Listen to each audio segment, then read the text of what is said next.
Over the last few years, my good friend Bob Irwin has appealed to me to help him bring attention to the gas coal seam industry.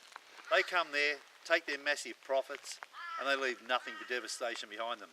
Waterways that are like here behind me right now start out as pristine waters and end up like deserts. They absolutely destroy the watercourses.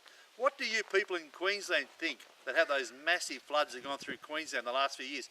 Where do you think that water spills over into? It goes into their tailing dams, and those dams spill out into your streams and you end up drinking it.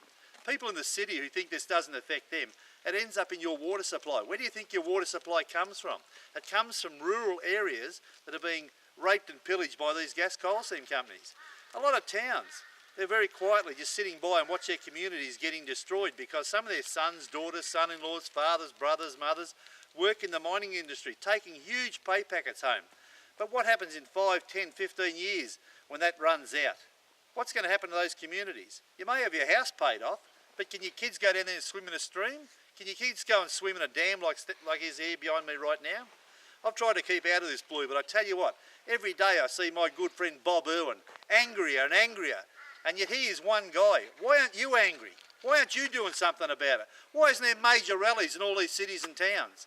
Why is there 2 or 3 people or a 70-year-old man sitting on the road and getting arrested on your behalf? Why don't you care? You know, this is what our waterways and our dams should look like. However, with the coal seam gas, what we are seeing now is our underground water being poisoned. People can even light their water supply. I was talking to a farmer not that long ago out in the Tara area, and for years they've been using that water supply for their farming activities. Just like that. Well, there's natural occurring methane in the wells already. What do you have? What's your reply to a comment like that? My reply is that their post-fracking test, their own, the methane tested 0.01 milligrams per liter, and since July of 2010, it has tested as high as 64.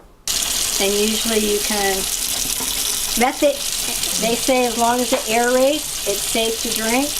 And he can actually light that water supply up. So that farmer now, because of coal seam gas, has no permanent water supply. Is that what we want for our state? I don't think so. This is happening now. This is one of my beefs, not just with the coal seam gas companies, but also with the Queensland government. Why haven't the Queensland government put monitoring processes in place to actually look after our people? They don't care. And I care about our environment, and I care about my kids and my grandkids. I want them to have a decent future. It is your environment, but you're probably going to have to fight for it because none of us want our land to finish up like this.